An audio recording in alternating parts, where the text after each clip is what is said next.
Welcome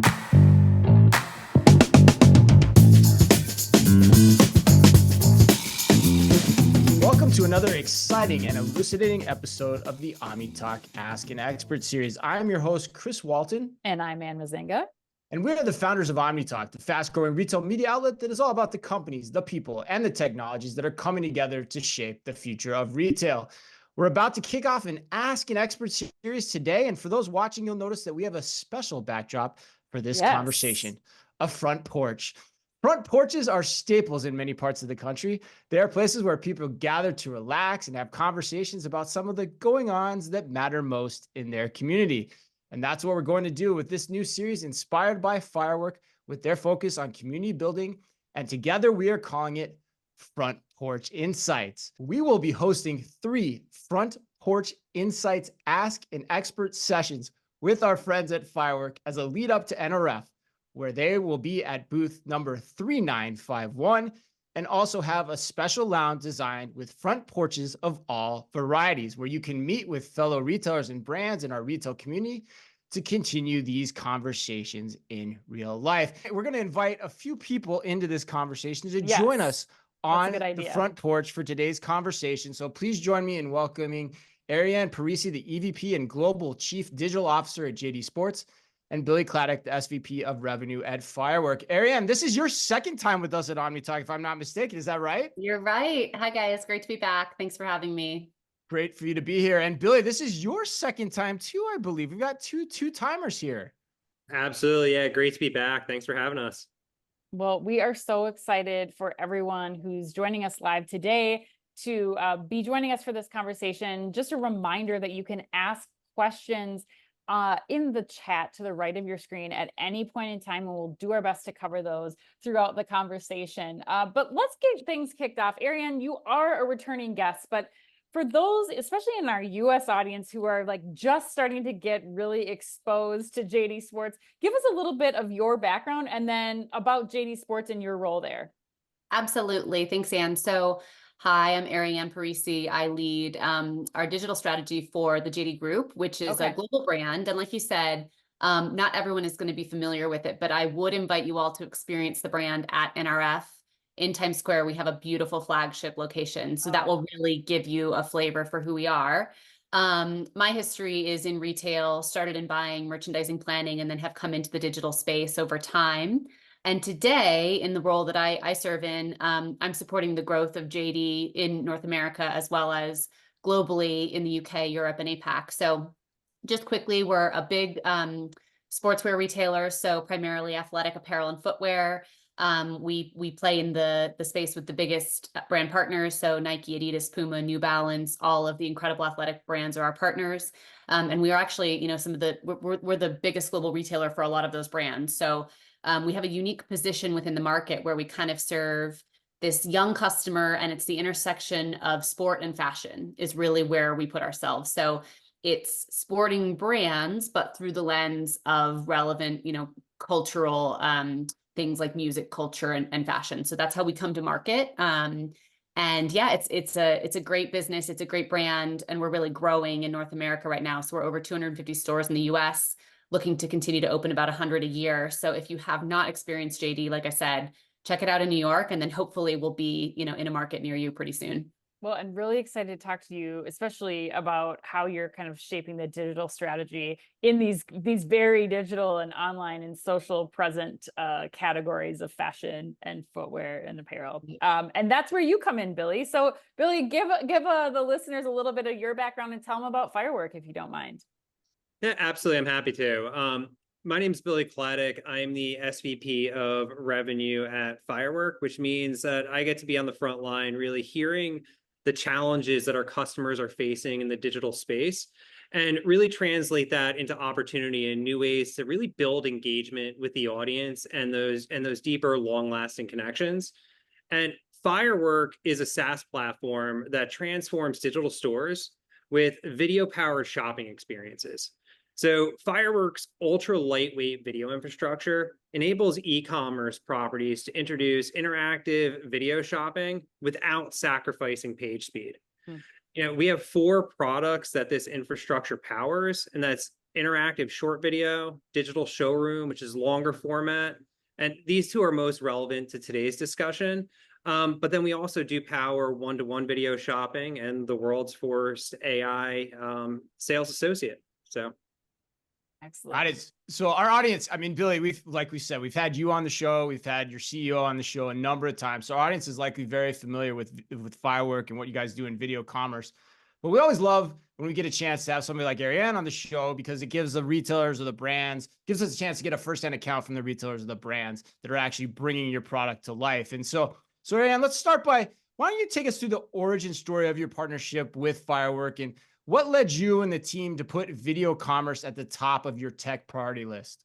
Yeah, absolutely. So it's fun to go back because we've made so much progress in the partnership since the origin story, but it started much like any partnership or any great partnership starts, was just with curiosity and, kind of with a proposition around what it could be and what our use case could be. But really, if you think about JD, we're a youth culture focused brand. And so we're really interested in how we engage our consumers on their terms, and the dynamism of content, their just insatiable consumption of content really has to drive us to think about, how can we kind of enrich the experience and not just convert customers, not just sell product, but how do we drive inspiration through enriched experiences? And so I personally have been quite obsessed when you think about digital marketing, digital retail, and even in-store retail, and how content starts to become a really top priority for us, because there's just this prolific need to create more and to distribute that in unique ways. And one of the challenges that we had was, how do we do that from within our own tech capabilities? What are the ways that we can really accelerate this ambition? Because it's very often not that we lack the ambition or the vision, it's like kind of getting it to execution, right? Mm-hmm. So Firework really presented a compelling case for that. And ultimately, we wanted something that would appeal not just to our customers and really create this kind of authenticity with our customers, and as a new brand start to define JD in the market, but also something that would appeal to our big brand partners. Because if you think about a brand like Nike, they have control over who they distribute to, and really it's about how you come to market, right? How do you bring their product to market, and how do you connect with consumers over their product in a way that is really authentic and unique? So that was kind of the proposition and what led us to the table to start talking about what was possible.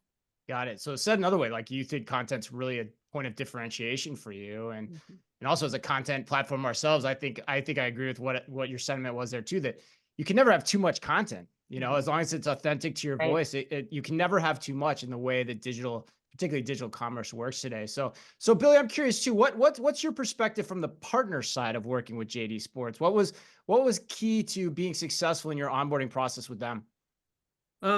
I think the cross-functional collaboration is what was key to what really made this successful. But it was really easy because JD Sports is leaned into innovation, right? There was unanimous buy-in across all of the internal teams as we approached this project. And JD Sports had some of the brightest creative minds in the industry working in harmony with internal product teams. And that was really the magic to this, right? It's just seeing everybody bought in, everybody moving in the same direction.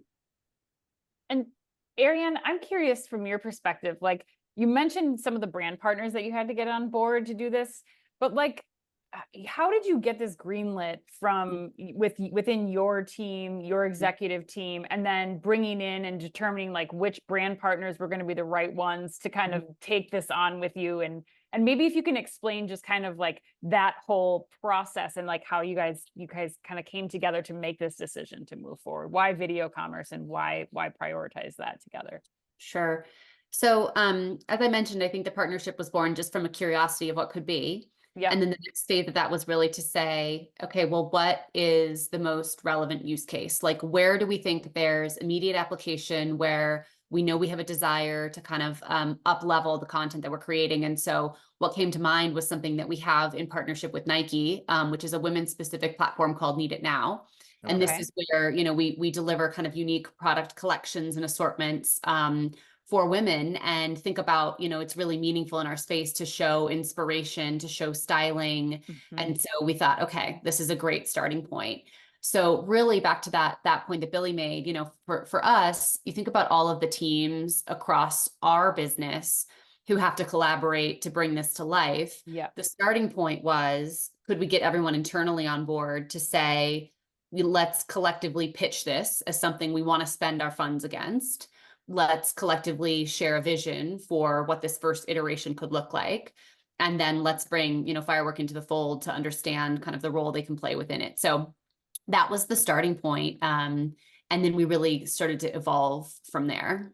Who plays traffic cop in that situation? Yeah. It seems like you've got to play traffic cop across a whole host of constituencies. And what were tips or tricks that you found that worked as you tried to play that role, or who on your, maybe it's not even you playing that role, who on your team is playing that role?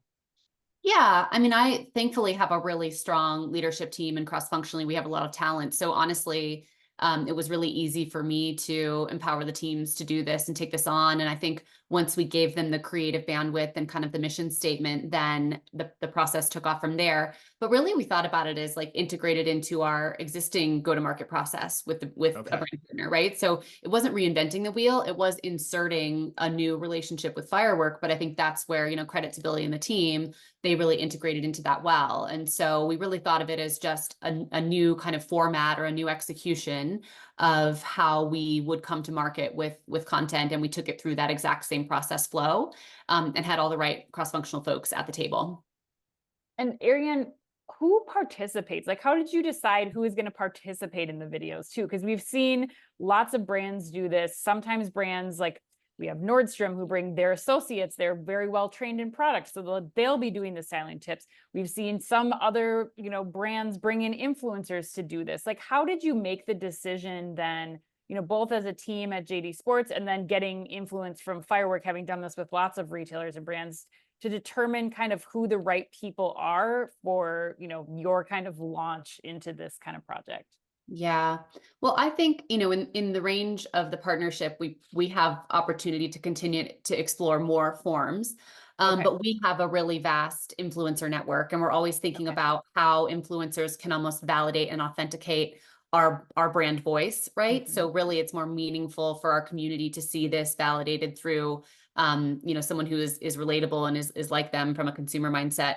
So we really started with influencers. We did use some of it from our, our production photo studio, and that our brand marketing teams were creating, but it was really back to the use case to be intentional about what was the purpose of the content we were creating and who were we involving to make sure that content was fit for purpose, right? Because I think that's the lesson that we're having around this proliferation of content, is like, really the formats need to be really different, and the type of content needs to be really different depending on how you're going to bring it to life. So for us, the entry point was influencers. I often think about how we leverage our store associates, and I think that's potentially a future path for us as well, because we have tens of thousands of store associates who really are our customer. They really represent our customer, and so I think there's a lot of power in brands leveraging that. But yeah, we started with an influencer network and a lot of our kind of owned brand content as well. And Arianne, as we're thinking about video commerce too, I'm curious, like, as a brand that's coming into the US, you have over 200 stores now. Like, why video commerce? Like, why was that something that was important? Like, as part of your launch, or kind of your involvement in establishing credibility in the US?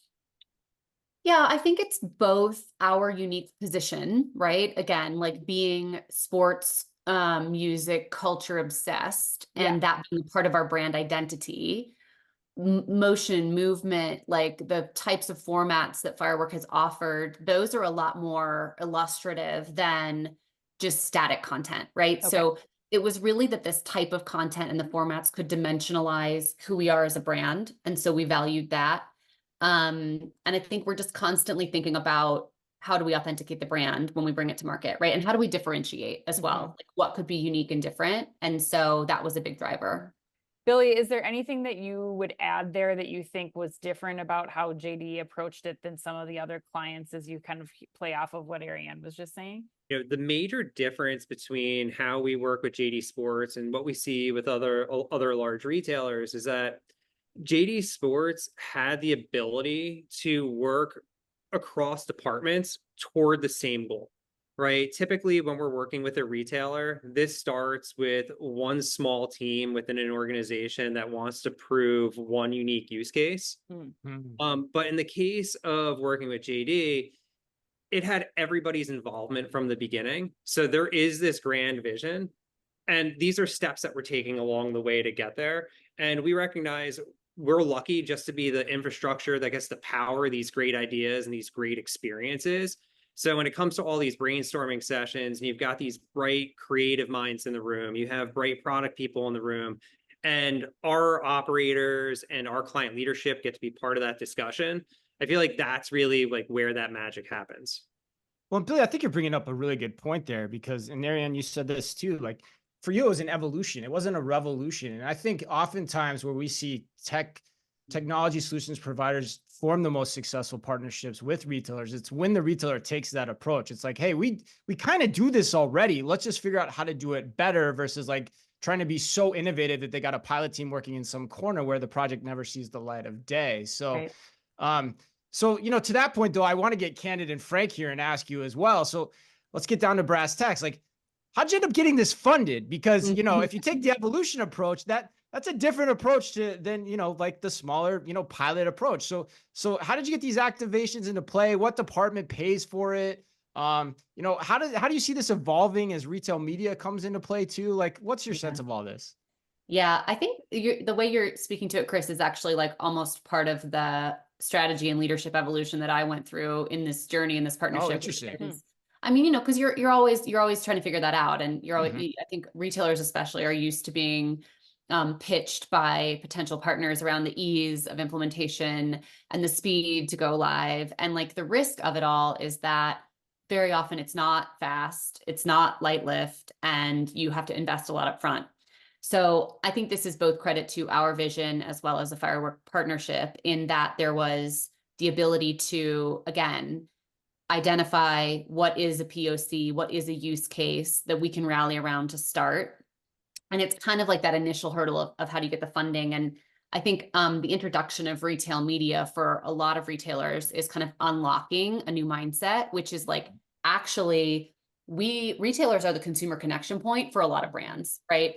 And that is like not to get too deep or far down the line, but this is like the counterpoint to brands going direct to consumer. Right. Retailers like really like authenticate the brand, and retailers have a touch point and like a real interaction with the consumer that is hard to achieve from a DTC standpoint. So I think that retail media is a relatively newer, I know it's not new, but a relatively newer kind of monetization concept. But there are forms of that have existed forever, which is that, brands have funding and they want retailers to spend the funds in a way that makes the brand come to life really well.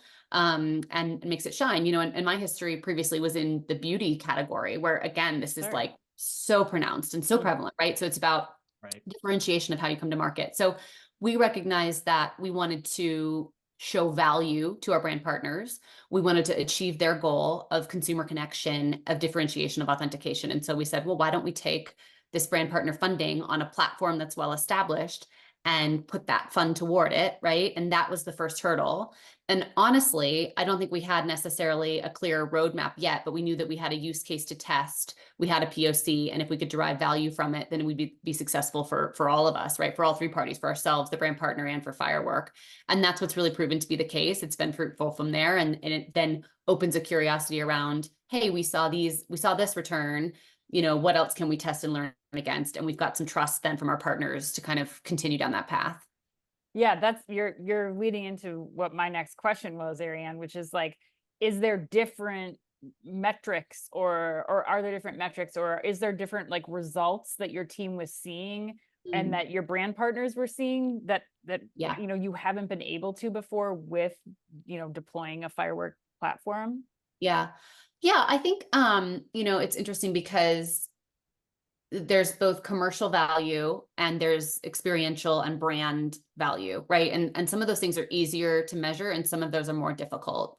But I think we've talked a few times about having kind of a cross-functional team at the outset, and then being very specific about the types of content that we wanted to deploy and what the KPIs for success were associated with each of those. So we were really thoughtful in terms of like, where could this be conversion driving? And we have seen conversion lift, right? So on a product landing page, we might have kind of a floating piece of content that's integrated, that's inspirational, or we might have a landing page that is really entirely devoted to engagement exploration, right? So we were really clear on what is the use case, what are the success metrics, and making sure that we defined those very clearly. So we weren't trying to measure every iteration with the same KPIs. Got it. But let's be clear too, like when you went for the funding though, you had to probably show a clear ROI as well, right? Yeah, absolutely. There's always an accountability back to, what that looks like. And again, I think the ROI and the way we measure that and the way we're clear about it up front, the more defined we can be, then the likelihood of success is greater because you're really clear on what your objectives are. Billy, any other examples that you might throw in here too, either with JD or with other partners where, you've seen success in making that case for ROI early on, or anything that they've had to kind of maybe do differently or think about differently? The proof is in the experience, right? And really being able to show lift from the prior experience to the new experience. And always just making sure we take a measured approach. I think the biggest thing, like coming from the tech partnership side of this, is really working with our retail partners like JD to understand what is that metric of success from day one, and how are we going to drive towards it, not just from a technology perspective, but also from an operational perspective, right? Like, how do we give data points on what's the best creative to use? What's the best practice for this type of video unit? Right. And just seeing the collaboration that happened there between technology and people, I feel like that's what really makes this successful. Yeah. And Billy, would you say that's kind of like on the Firework roadmap then, as we're kind of thinking about, there's been a lot of success with this partnership, but as you continuing to think about adding features or functionality, like what other things you feel like are important to add as retailers and brands listening are debating, how to go forward with their video commerce strategy? Honestly, one of the things that I think the company does really well is we just keep our ear to the market, like our customers, like JD Sports, getting real live feedback about what needs to be next in terms of product innovation and how are their customers responding to the new user experience. Yeah. Those are the things that drive our product roadmap, right? Because at the end of the day, it's all about the experience and it's all about how we impact the shopper. So a lot of what you'll see from our roadmap in the near future and the extended future is through that innovation mindset, but with a real check and balance by the end consumer and how that feedback is coming to us from partners like JD Sports. Got it. And Arianne, where do you play in that? Like, as you take a step back now and think about what's been successful, what you want to keep pushing forward with, what you'll bring to your executive team and to your team to execute on this year, what's next? Yeah, I mean, I think we're really excited about the new form or some of the bigger formats, like the larger format video opportunities and things that are really showcasing some pinnacle hero brand work. So I think, we're enthusiastic about kind of testing into that space. And then we're also intrigued by the live shopping component and the potential ways to test and learn against that. And I think this is where any retailer, specifically in the US, where live shopping is really not taken off in too extreme a way. It's like, how do we test it? How do we learn, what's possible? So those are kind of divergent opportunities, but those are really what interests us for the next phase, where we want to kind of step into the space a little bit. And that's where we're most excited about those next steps with JD Sports and thinking about live shopping and thinking about longer format digital showroom. Because if you look at the JD brand and how you really play off the community, like digital showroom and live stream is where community grows and where community builds, because you're now giving the brand another interaction point with your unique audience, right? That's the JD Sports audience that's interacting with the brand. And through those longer format pieces of content with the chat sport, you're capturing tons and tons of valuable information, right? There's lots and lots of community engagement with the questions and answers that go along with that longer format episoding. So we're really excited to see where that takes JD Sports. Yeah, the thing I keep coming back to here at the end as we start to close things up is in a lot of ways, it's kind of like, okay, we just need to make our content better. Like, having a great content strategy is just rule number one of being a good retailer and a good marketer. And so, the tools are out there to do that. And the question goes back to something you said, Billy, before, which whenever we close out these sessions, we like to get advice from, our participants as well. And so my question is, like, it seems like the idea is one for the taking, but the real secret ingredient is, how do you execute this and get the team around it? So what advice do both of you have in terms of making the most of the implementation and making sure that video commerce, whether you do it like we've been talking about, whether you go into it in the live arena, what advice do you have for making it successful, Billy? I think it needs to be part of a unified strategy, right? Okay. It can't live specifically with one team and one group and as one event. It's really got to be part of like the fabric of what you're bringing forward as the next step of innovation for the company, and build it into the mindset of growth, right? And that has to happen across creative, across product, across trade. Everybody's really got to be moving in the same direction. I think that's what we see as like really the framework for success. And Arianne, what's your final thoughts here on that question? Yeah, I think we talked a lot about like the cross-functional involvement along the way, and what's the brief, right? What's the purpose, and making sure you have an aligned vision across multiple functions. Like Billy said, I think starting with a relevant angle or use case, so you're really concise at the start, and then you can build on that quickly with kind of, how you build from there. Obviously the insight around who are the external brand partners, or who has an interest in building something that has broader value, where you can demonstrate that value and do it quickly. And think of it as an extension of your own capabilities, right? This allows us to bring something to market that we ourselves would have to invest quite a bit in to build a capability in-house, right? And then the final part is just leverage the excitement and energy of your teams, because the creativity in a lot of our organizations is so rich and so extensive. And I think when you give the right people an outlet to execute that creativity, the outcomes are really impressive. So that would be my kind of final piece of advice. I want to ask you a follow-up on that second point, the vetting of the brand partners. How did you actually do that in practice? Like, how did you decide which brand partners you wanted to involve with you on this journey? Was it like an open casting call? Like, hey, come and see what we're going to do here. Who wants to be a part of this? Was it a negotiation? Like, how'd you approach that? Very, very intentional. I actually good merchants always are intentional too. Yeah. Well, yeah, exactly. They are. I also think that is the key to successful retail media strategy, because we want this to be brand enhancing on both sides. And if you think too much about monetization of your property or real estate, right, your digital real estate, then you kind of allow your brand voice to be subverted by things that maybe aren't the most representative. So I think being really intentional about retail media or, these types of partnerships then allows you to also filter it through your brand voice, which you want to be consistent and you want to be representative of, what you're trying to communicate. So there's always risk, I think, in retail media of the commercial pieces of it or the monetization distracting from the core goal, which is we want our brand to really shine through in the end.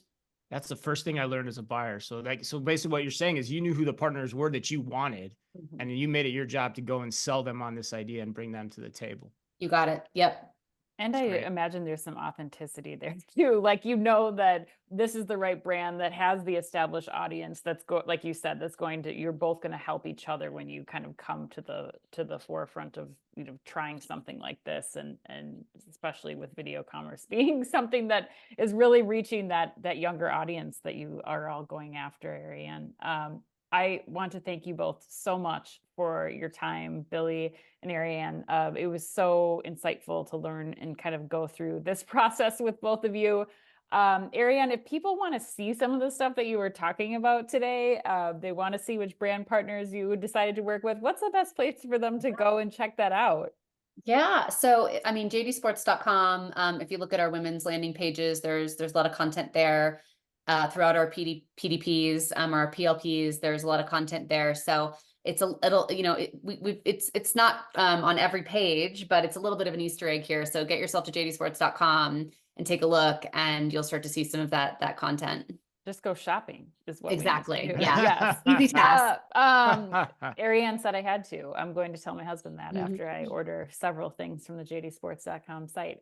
Billy, I'm sure people are going to want to hear more.